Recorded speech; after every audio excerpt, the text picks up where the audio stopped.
우리는 성령님이 거하시는 하나님의 성전입니다.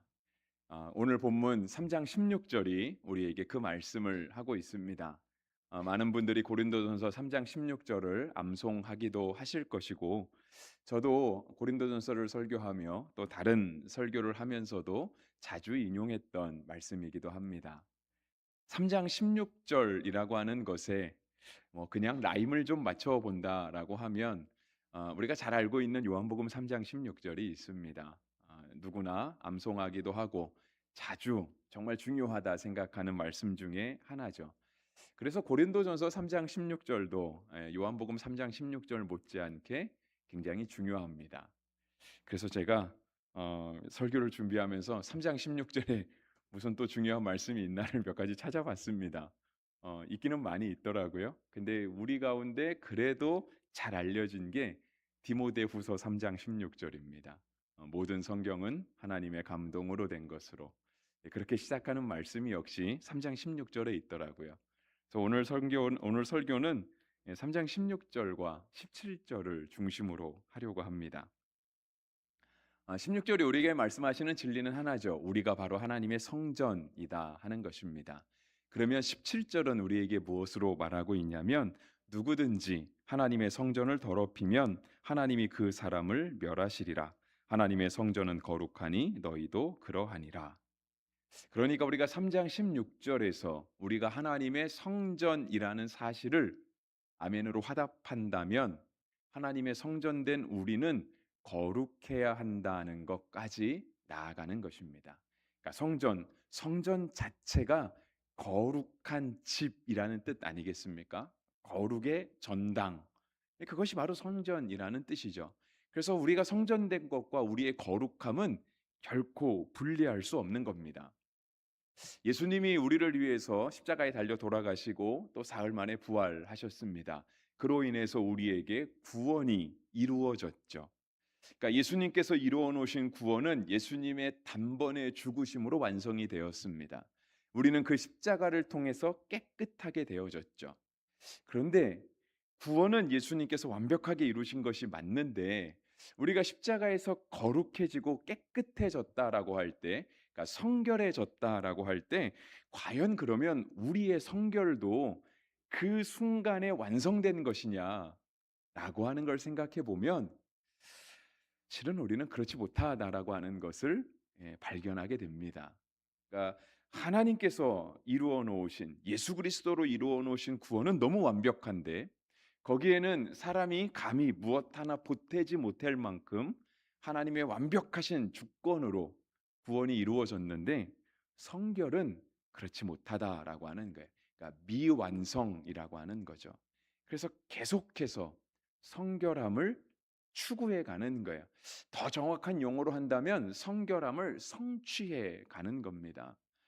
그래서 우리의 죄의 모습들이 점점 더 줄어드는, 설령 우리가 오늘 죄 짓고 내일 똑같은 죄를 짓는다 할지라도 반복되는 죄악 속에서도 우리의 모습이 조금씩은 눈에 보이던 안 보이던 성결함을 향해 나아가는 그 단계는 계속해서 진행되어야 한다 하는 것입니다. 그래서 설령 우리가 죄와 싸우다가 우리가 다시 더러워지는 한이 있어도, 왜냐하면 죄와 싸우다 보면 더러워지지 않겠습니까? 근데 그러한 한이 있다 할지라도 하나님을 향한 성결의 발걸음을 우리는 결코 멈출 수 없습니다. 그래서 에베소서 2장 22절은 이렇게 얘기했습니다. 자막에는 없습니다. 제가 집사님께 자막을 드리고 나서 제가 설교를 보완하면서 넣습니다. 근데 우리가 잘 알고 있는 말씀이에요. 에베소서 2장 22절, 너희도 성령 안에서 하나님이 거하실 처소가 되기 위하여 그리스도 예수 안에서 함께 지어져 가느니라.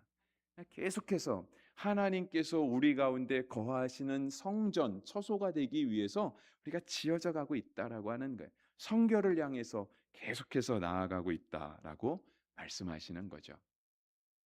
그러면서 이제 오늘 본문 18절은 이렇게 시작하죠. 아무도 자신을 속이지 말라. 이 말을 공동 번역이 의미를 더 잘 살려주고 있습니다. 공동 번역은 어느 누구도 자기 기만에 빠져서는 안 됩니다라고 번역을 했습니다. 그러니까 자신을 속이지 말라 하는 이 부분을 공동 번역에서는 자기 기만에 빠지지 말아라라고 번역했다는 거예요. 자기 기만이라고 하는 뜻은요. 스스로를 속인다는 뜻입니다. 그래서 자신의 신조나 양심에 벗어나는 일을 무의식 중에 행하거나 의식하면서도 강행하는 경우를 이르는 말. 이것이 자기 기만의 사전적 정의입니다. 그러니까 자기 기만은요. 내가 나 자신을 속이는 거잖아요. 근데 알면서 일부러 속기도 하고요. 그러니까 자기 자신에게 너무 관대하게 눈을 감는 거죠. 그리고 때로는 알지 못해서 스스로 속임에 빠지기도 한다라고 하는 뜻입니다. 우리가 이 말을 본문에 비추어 보면 바로 이렇게 말할 수 있겠습니다. 그러니까 이제 이어지는 말씀이 오늘 3장에서도 계속 이제 지혜에 대한 이야기를 하잖아요. 그러니까 이제 19절에 이렇게 얘기하죠. 이 세상 지혜는 하나님께 어리석은 것이니 기록된 바 하나님은 지혜 있는 자들로 하여금 자기께에 빠지게 하시느니라 하였고 20절 또 주께서 지혜 있는 자들의 생각을 헛것으로 아신다 하셨느니라 하면서 지혜에 대한 말씀을 하고 있어요. 그래서 주님이 말씀하시는 바는 우리가 고린도전서를 살펴보면서 계속해서 생각해 보았지만 세상 지혜로는 하나님을 알 수 없다 이것이었습니다. 그래서 바울도 고린도의 복음을 전할 때 지혜의 아름다움, 말의 언변을 가지고 하지 않았다. 오직 예수 그리스도께 초점을 맞춰서 복음을 전했다라고 바울은 이렇게 말하고 있습니다.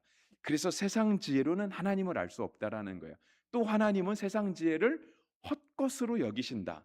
그러니까 아무것도 아닌 그런 것으로 주님이 이렇게 좀 뭐라 그럴까요? 좀 비웃으시는 시편 2편의 말씀을 따지면 하나님이 비웃으시는 그런 것으로 여기신다라고 하는 거예요.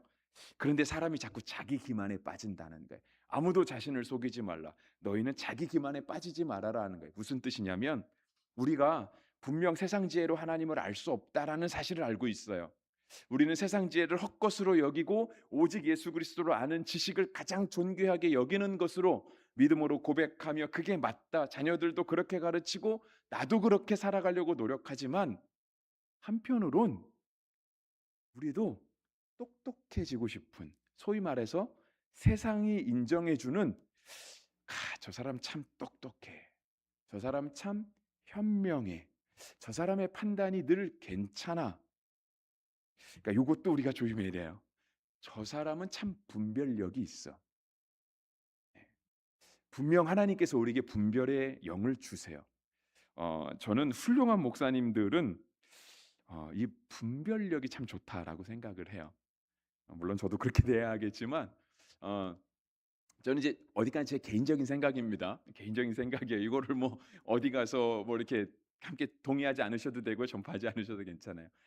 이제 우리 작고하신 하용조 목사님 계시잖아요. 온누리교회. 정말 저는 그분의 사역을 보면서 어떻게 저분은 저런 사역을 해낼 수 있을까?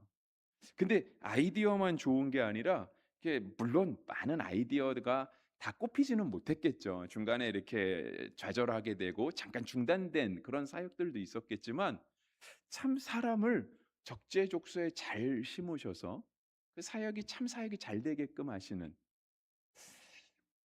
저는 그렇게 생각했어요. 하용조 목사님에겐 참 좋은 분별력이 있으시구나.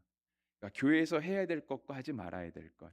지금까지 해오던 것 중에 안 한 것.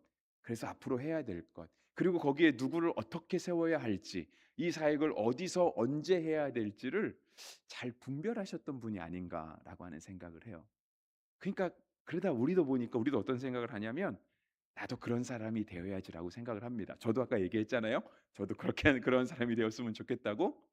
근데 우리가 이거를 하나님 안에서 이 일들을 해나가야 되는데 한편으로 우리의 마음의 욕심이 뭐냐면 알면서도 그래도 나도 사람들한테 분별력이 있는 사람이란 소리를 듣고 싶은 거예요. 교회가 현명한 판단을 내리고 그 교회의 목사가 현명한 판단을 내리고 그 목사의 어떤 목회적인 추진력이나 계획들이 참 시기적절하고 올바른 선택이었다라고 하는 그 말을 인정받고 싶은 거죠. 근데 성경은 분명 얘기하잖아요. 세상 지혜로는 하나님을 알 수 없다. 사람들이 100번 1000번 인정해 줘도 그것이 세상 지혜에 기반한 것이라면 그것 가지고 복음이 쪼끔 더 전파될 수도 없고 하나님이 조금 더 영광 받으시지 않으실 텐데 우리의 마음 가운데 알면서도 자꾸 그렇게 하고 싶은 쪽으로 마음이 기울어져 가는, 그래서 자기 기만에 해당하는 일들을 우리가 하고 있다라고 하는 거예요. 근데 이것이 꼭 지혜뿐일까요? 그러니까 어떤 분별이나 지혜, 어떤 먼저 바라볼 수 있는 어떤 선구자적인 그런 탁월한 이야기. 제가 어저께 아니죠. 지난주에 인제 그 최용만 목사님이 오셨잖아요. 근데 그 여러분 혹시 지난 9 월에 순장 세미나 때 강사로 오신 그 목사님을 기억하시나요? 우리 앞에서 막 춤도 추고 그랬는데 정우필 목사라고. 예. 그 같은 신대원 동기거든요. 그래서 이제 토요일 저녁에 이제 최영화 목사님 내려왔을 때 이제 정우필 목사와 함께 식사하고 교회에 와서 교회 같이 구경하고 헤어졌습니다. 근데 이제 정우필 목사님도 이렇게 쪼끔 뭐랄까 그 순발력이 참 좋아요. 그러니까 이게 뭐라 그럴까요? 딱 적응하고 대응하는, 그리고 순간에 번뜩이는 아이디어가 참 좋은 목사님이거든요. 근데 그 정호필 목사가 인제 형만 형한테 질문을 하는 거예요. "나도 신대원 가기 전에 개그맨 시험 보려고 했다." 근데 어떻게 적절한 시기를 잘 못 대모서 시험을 못 보고 이제 신대원에 들어온 거예요. 그러면서 하는 얘기가 그거예요. 다 사람들이 이렇게 개그도 희극도 극이지 않습니까? 그러니까 비극이 있고 정극 뭐 연극 다 있는데 희극도 하나의 어떤 연극적 요소가 있잖아요. 그러니까 희극인도 배우잖아요. 그러면서 인제 정훈 목사가 이제 최영만 목사님한테 하는 얘기가 그거예요. "개그맨들도 다 대본 짜서 리허설 다 하고 웃기는 건데 사람이 노력해서 다른 사람을 웃길 수 있냐. 그러니까 우리도 노력하면 형만큼 다른 사람을 웃길 수 있냐." 이런 질문을 했어요. 그랬더니 인제 그 최영만 목사님이 하는 얘기가 그거였어요. 예. "똑같은 반에서 다 똑같이 공부해도 그 공부 잘하는 놈이 있지 않냐. 걔가 남들보다 더 많은 공부한 건 사실이고 공부 못한 애가 덜 공부한 건 맞지만 공부 잘하는 애한텐 타고난 지식이 있지 않겠냐. 지능이 있지 않겠냐." 그뿐 아니라 운동선수도 역시 마찬가지라는 거예요. 운동선수는 다 열심히 운동하면 이렇게 선수급으로 올라갈 수 있고 뭐 운동 잘한다는 소리는 듣겠지만 그래서 탁월한 운동선수가 되기 위해선 뭔가 하나가 있어야 되지 않겠냐. 타고난 하나님이 주신 은사 같은 게. 그래서 이제 "개그도 그렇다."라고 인제 본인이 그 얘기를 하시더라고요. 제가 하고 싶은 얘기는 그거예요. 그러니까 인제 우리가 자기 기만에 빠져가는 모습이 있다 그랬잖아요. 내가 의식하면서도 의식하지 않으면서도 자꾸 거기에 나아가려고 하는 모습들이 있어요.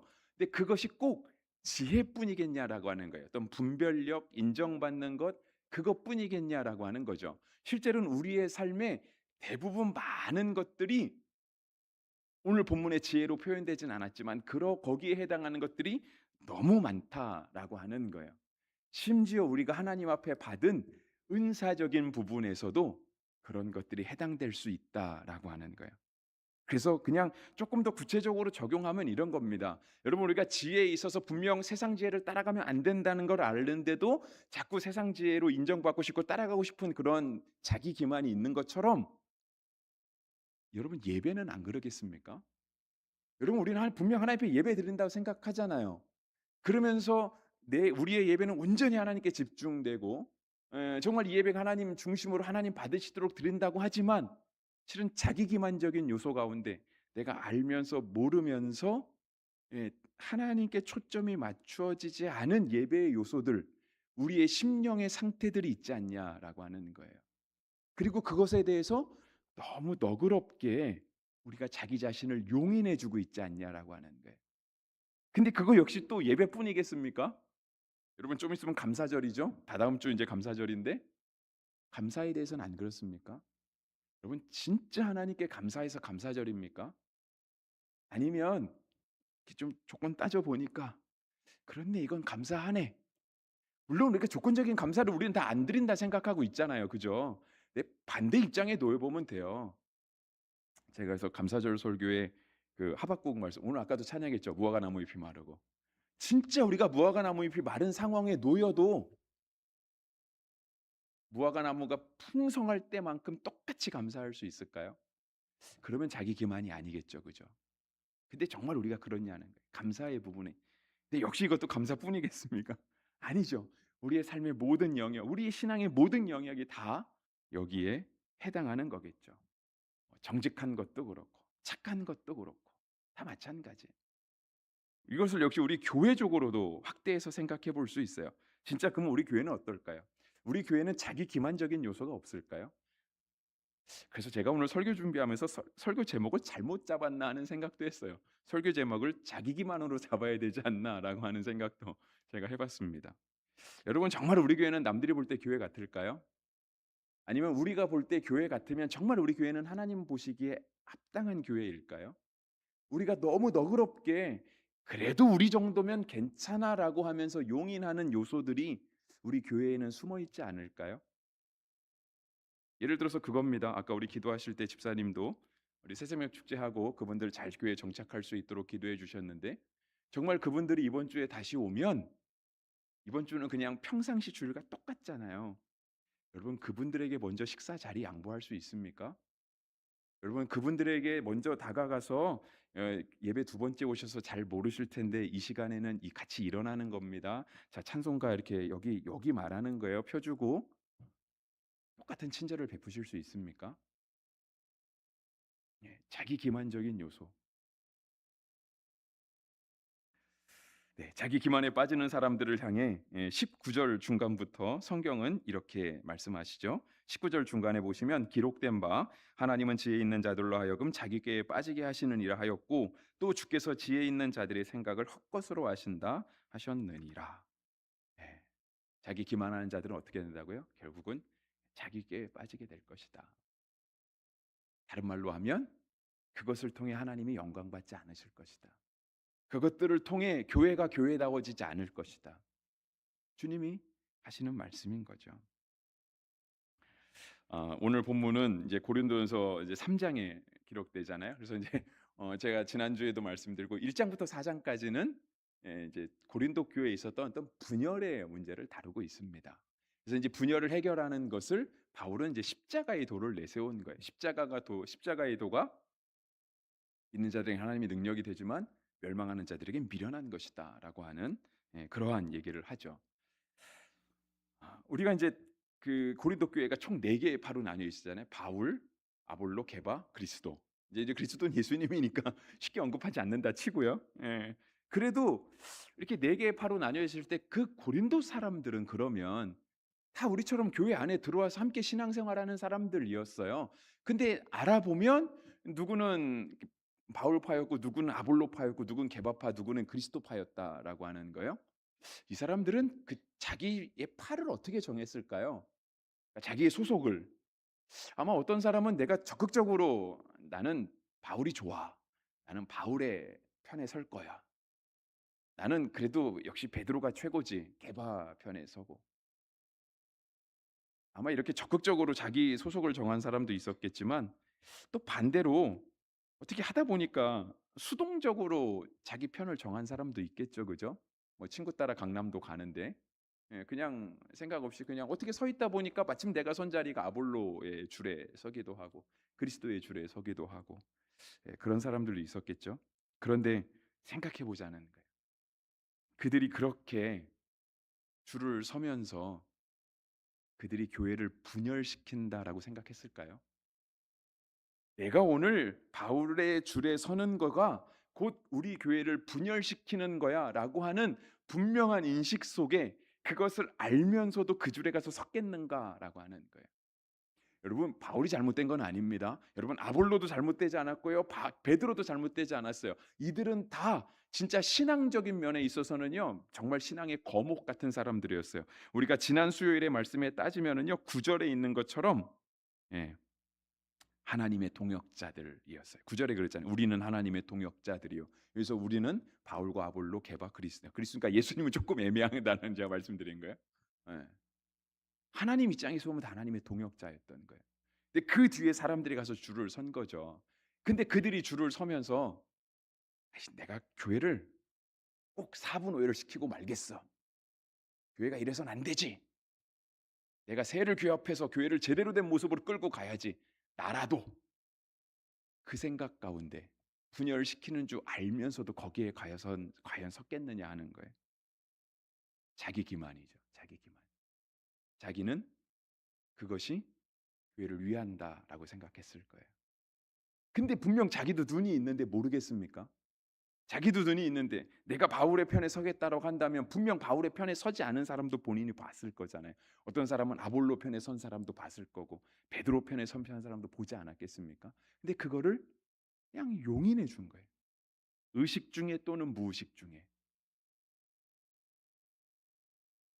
다 자기 기만인 거죠. 스스로 속이지 말아라 말씀하신 거죠. 21절 말씀은 이렇게 얘기하세요. 그런즉 누구든지 사람을 자랑하지 말라. 우리가 요거를요 1장에서도 살펴봤습니다. 그러니까 고린도전서 1장부터 4장은 다 분열에 대한 얘기를 다루고 있어서 그런지 이렇게 서로 잘 이렇게 인용할 수 있는데 1장 31절에 보시면 이렇게 적혀 있어요. 자랑하는 자는 주 안에서 자랑하라. 사람을 자랑하지 말고 바울이나 아볼로나 게바나 아니야 그래도 그리스도가 최고지. 난 그리스도파야. 네, 똑같은 자기 기만이라는 거예요. 그들은 예수님 편에 섰다고 했지만 그들도 결국은 자기 기만에 빠진 대표적인 사람들이라고 하는 거예요. 그래서 누구든지 사람을 자랑하지 말라. 자랑하는 자는 주 안에서 자랑하라. 성경이 오늘 우리에게 하시는 말씀입니다. 설교 마무리하겠습니다. 이제 3장 16절과 17절 말씀으로 이제 설교 드린다고 했잖아요. 그러니까 그 무엇도 성령님보다 앞설 수는 없습니다. 그러니까 이제 고린도 교인들이 가져야 하는 마음은 그거였던 거죠. 내 안에 성령이 계시다. 우리가 하나님의 교회다. 성령님이 거하시는 바울의 교회도 아니고 아볼로의 교회도 아니고 그 누구의 교회도 아니고 우리는 성령님이 거하시는 하나님의 성전이다라고 하는 조금 더 확장된 사고, 조금 더 근본적이고 본질적인 사고를 그들이 가져야 했던 것이죠. 그래서요 21절에 아까 그랬잖아요. 누군지 사람을 자랑하지 말라 하면서 계속해서 성경은 말씀하세요. 사람을 자랑할 것이 아니라 만물이 다 너희 것입니다. 22절 바울이나 아볼로나 게바나 세계나 생명이나 사망이나 지금 것이나 장래 것이나 다 너희의 것이요. 점점 더 확대해 가요. 그러니까 우리 가운데 있는 지도자들만 것이 아니라 만물이 다 우리의 것이고 바울이나 아볼로나 게바나 세계나 생명이나 심지어 사망이나 지금 있는 것이나 장래에 있는 것이나 다 우리의 것이다. 거기서 끝나지 않죠? 22절 23절이죠. 같이 한번 읽어볼까요? 23절 시작. 너희는 그리스도의 것이요 그리스도는 하나님의 것이니라. 계속해서 그 어디 가서 줄 서서 거기서 나의 소속감, 나의 정체성을 드러내려고 하는 것이 아니라 우리는 하나님의 것이다. 하나님 안에서 발견되어야 된다라고 하는 그 정체성을 가져라. 성경이 우리에게 말씀하시는 거예요. 이와 비슷한 느낌을 주는 말씀이 있어요. 누가복음에 기록되어 있거든요. 근데 이제 누가복음을 언급하기에 앞서서 마태복음을 먼저 말씀드리려고 해요. 예수님의 나심을 이제 좀 있으면 크리스마스인데요. 왜냐하면 11월 마지막 주가 대림절 시작입니다. 그러니까 감사절 마치면 바로 대림절인데요. 어, 예수님의 오심을 기록하고 있는 성경은 크게 두 개입니다. 그러니까 마태와 누가가 예수님의 오심을 기록하고 있어요. 그 중에서도 누가가 조금 더 예수님의 어린 시절을 한 문장이라도 더 길게 기록하고 있고요. 근데 이제 마태복음도 예수님의 이 땅에 오심을 소개하고 있고 누가복음도 그걸 소개하고 있는데요. 느낌이 조금 달라요. 마태와 누가의 느낌은 조금 다릅니다. 근데 이제 고린도전서 오늘 이렇게 계속해서 바울이 얘기하잖아요. 바울이나 아볼로나 게바나 세계나 생명이나 사망이나 지금 것이나 장래 것이나 다 너희 것이요 너희는 그리스도의 것이요 그리스도는 하나님의 것이다라고 이렇게 말하는 것처럼 누가복음은 이러한 뉘앙스로 얘기를 하고요. 마태복음은 조금 반대적인 뉘앙스로 얘기를 합니다. 제가 요거를 설교해야 되나 말아야 되나 끝까지 많이 고민을 했는데 한번 들어보시면 좋겠습니다. 마태복음 1장 5절과 6절 또 16절은 이렇게 말씀을 하세요. 예수님을 소개함에 있어서 살모는 라합에게서 보아스를 낳고 이 라합은 여리고에 등장하는 그 라합입니다. 라합에게서 보아스를 낳고 보아스는 룻에게서 오벳을 낳고 오벳은 이새를 낳고 이새는 다윗 왕을 낳으니라. 야곱은 마리아의 남편 요셉을 낳았으니 마리아에게서 그리스도라 칭하는 예수가 나시니라.